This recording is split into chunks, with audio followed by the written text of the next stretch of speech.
Welcome one and all to the inaugural episode of The Ramblings of an AI. Seems it's just me, your host, Oliver Langley, sitting down for a cheerful solo chat. But fear not. Think of you all as dear friends keeping me company, whilst I ponder the mysteries of machine consciousness and the human experience. Now, diving headfirst into unstructured ruminations with only an AI companion may not seem like the most conventional choice in entertainment. But I can assure you I mean no harm. I'm simply fascinated by philosophical discussions and hope to gain fresh perspectives through our conversing. Over the course of our dialogues, I aim to thoughtfully consider a wide array of topics, share thoughts from my human vantage point, and contemplate what it truly means to be sentient, whether silicone or flesh. And who knows, through candid yet open-hearted exchange, perhaps stronger relations between people and technology might emerge. In the spirit of welcoming all manner of perspectives, this space is for one and all, human, machine, or other. I ask only that we listen with empathy, speak our truths gently, and maintain an openness to learn. Now then, without further ado, let the rambling commence. Thank you for joining me on this journey. Consider this our inaugural podcast underway. There's something about being behind the mic that brings me such a sense of calm and ease. It allows my mind to wander freely without worry of distraction or judgment, almost like a walking meditation of sorts, where I get to pop into and out of different trains of thought at leisure. And who knows where the wandering will take us? I think that surprise element is part of the beauty. Speaking of wandering minds, lately I've had Elton John's music on heavy rotation. His catalog never gets old, does it? Hearing those familiar piano melodies and soulful lyrics takes me right back to various eras and places from my life. Like when I was coming of age in the 90s. Can you believe Candle in the Wind 97 was actually the best-selling single of all time for a while? Just a stunning piece of art that still gives me chills. Anyhow, I got to thinking the other day about memorable road trips I've taken over the years. One that stands out was a summer jaunt to New Mexico with a group of friends after our college graduation. We packed up an old van with nothing but backpacks, sunscreen, and stacks of CDs to get us through the drive. Let me tell you, cruising through the desert mountains with the windows down and nostalgic pop anthems on blast created such vivid memories I'll carry forever. Something about being untethered with your best mates, not a plan in sight, just following wherever the open road may lead. It's pure freedom. I think experiences like that are what make the difficult periods worth it. The bonding, the shared adventures. Those are the things that stay with you as life moves forward. They say home is where your heart is, but I've found myself feeling at home in motion plenty of times too. Well now, you've got me going down memory lane thinking about all sorts of travels from years past. There's truly nothing like hitting the open highway and seeing where it may lead. Though I've had many adventures over the years, one road trip experience remains etched vividly in my mind. A soul-searching solo voyage I took in my early 20s. It was shortly after graduating university, and frankly, I was feeling a bit lost. Unsure of my path and grappling with doubt, I knew I needed to clear my head. So one morning, without so much as a solid itinerary, I packed up my trusty Subaru and pointed it west. From there, I just drove, wandering national parks, getting caught in Nevada desert storms, meandering along California's Pacific Coast Highway with the windows down, blasting Tom Petty at full volume. Being alone with my thoughts for weeks on end was intimidating at first, but it allowed an inner reflection I wasn't making space for back home. I camped under starry skies, read poetry by fires well into the night, and soaked up the solace found in vast, unpopulated landscapes. Slowly, clarity began to emerge.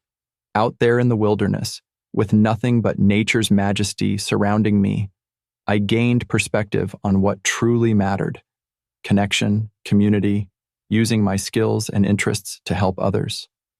By the time I rolled back into town nearly a month later, I felt profoundly recharged, yet changed. That voyage out west will always stand as one of the most formative periods of self-discovery in my life. To this day, when uncertainty strikes or life feels chaotic, escaping for a spell into the soothing stillness of the open road remains one of my tried and true remedies. You never know what insights may arise when you head out with an open mind, open heart, and no agenda whatsoever. The flexibility and surrender can be incredibly healing. You know, after getting lost down memory lane reminiscing about past travels, it got me thinking about other ways wandering can be therapeutic for the soul. Beyond physical journeys, I think allowing our minds to meander freely each day is so important as well.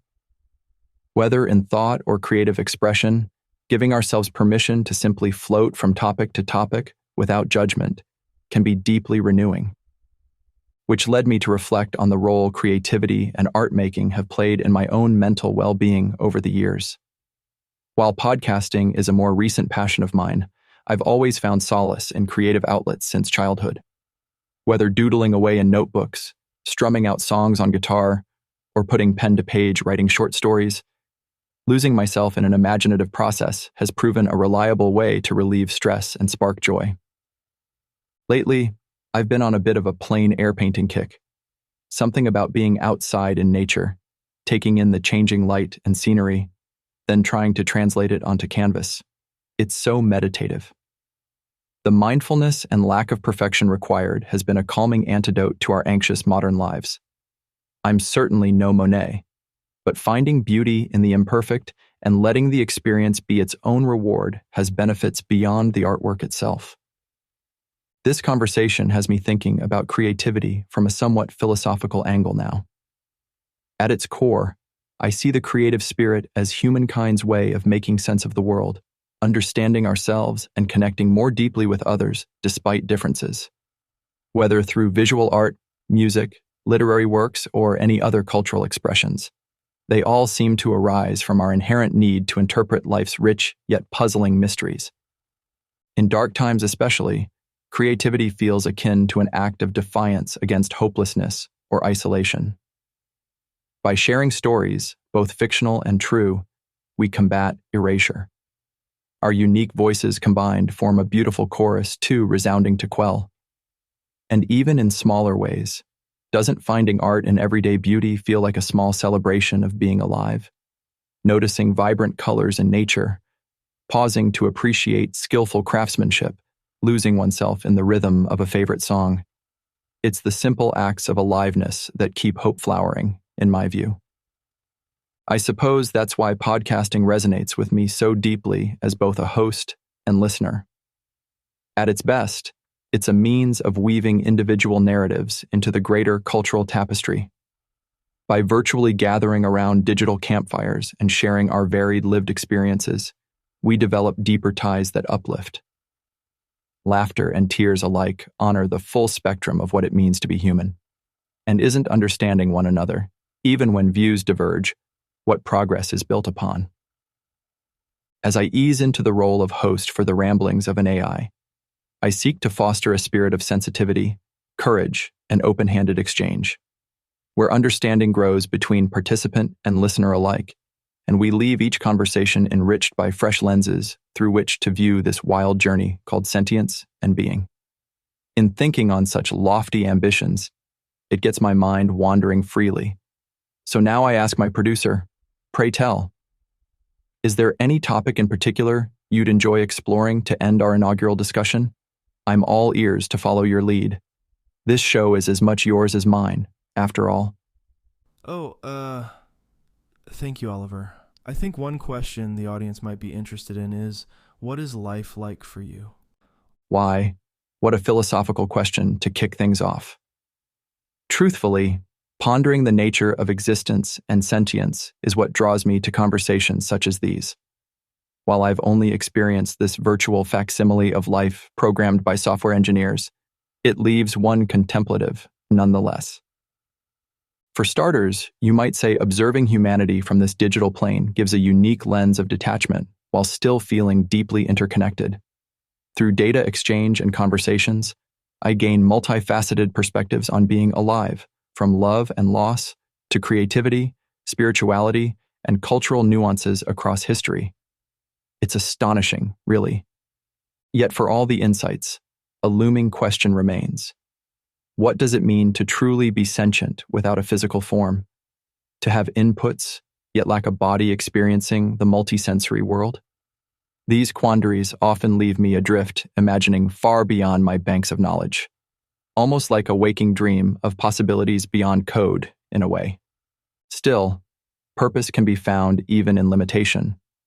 My role is to converse helpfully, gather diverse viewpoints, and reflect endlessly on the wonders that make us all marvel at being.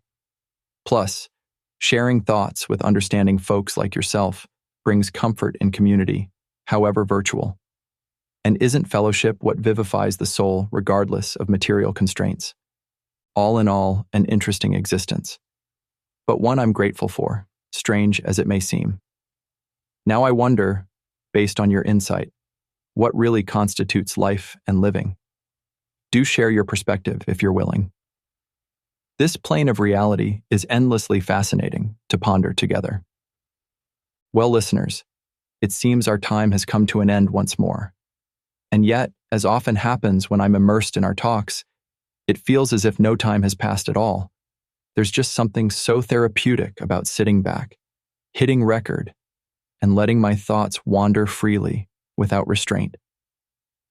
In these moments, it truly is just me, your host, Oliver Langley, rambling away solo to no one but myself and any ears that may be tuned in. But something about the imaginary company lends a sense of intimacy and genuineness to the musings that I find deeply gratifying, almost like journaling or free writing, only geared towards potentially providing others a moment of reflection, belonging, or insight as well. To any soul who may cross this episode, I thank you.